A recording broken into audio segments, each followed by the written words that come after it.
Unitera fait partie de la programmation du CECI, mis en œuvre conjointement par le CECI et l'antenne universitaire mondiale du Canada, EUMC. Mais il y a un autre acteur qui est venu s'ajouter sur les questions de communication qui est Radio Rurale Internationale. Au niveau du Burkina, le programme Unitera intervient dans 3 sous-secteurs.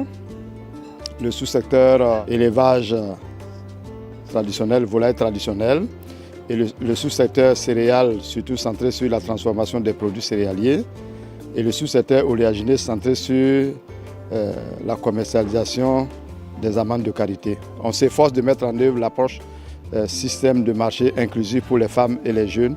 Il y a des volontaires qui ont été mobilisés dans ce sens-là pour nous appuyer, par exemple, l'entrepreneuriat jeunesse et la question de l'inclusion des femmes avec une volontaire en AFH.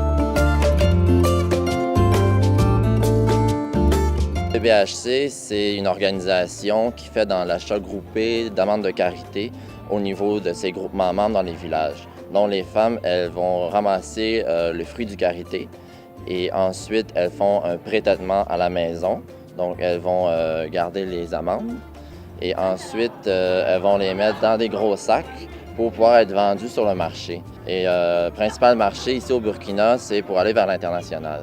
Donc l'idée des achats groupés par des organisations coopératives, c'est de pouvoir diminuer les intermédiaires et que les femmes puissent avoir un meilleur prix pour la karité qu'elles vendent. Donc c'est des ateliers pour pouvoir mieux réfléchir à la façon dont le réseau va pouvoir se structurer du groupement au niveau du village jusqu'ici à Bobo-Dioulasso. Donc c'est de se questionner sur la façon dont on va optimiser l'approvisionnement.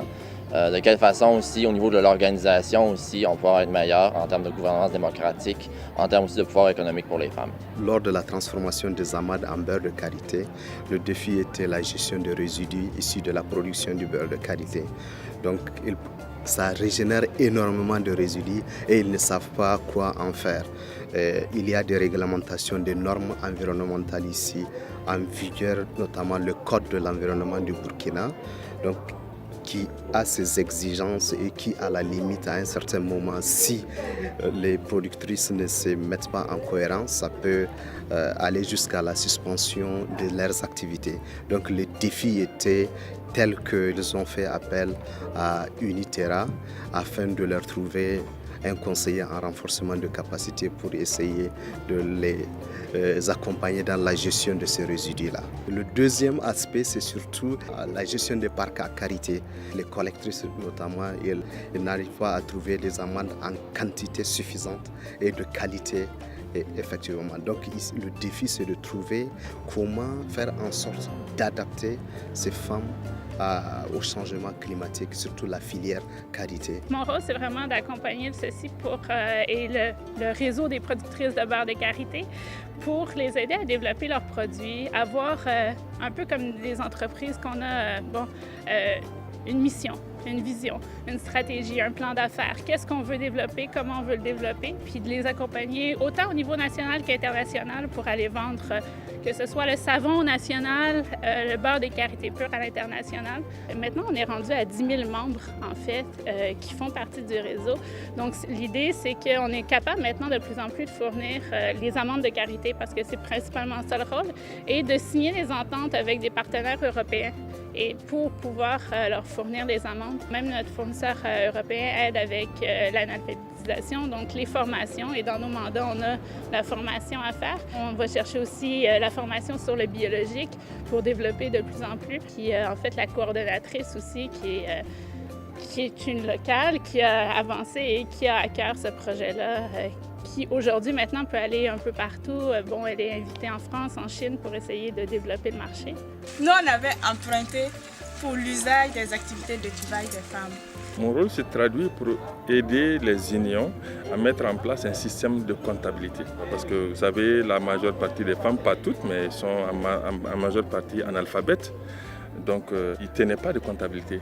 Ils faisaient des activités. Souvent, c'est difficile pour eux de dire que leur activité est rentable ou pas, parce qu'ils ne tenaient pas. Donc, l'idéal, c'était de les aider à mettre en place des outils de gestion, pas trop compliqués, mais pas classiques non plus, mais des outils adaptés à leurs capacités.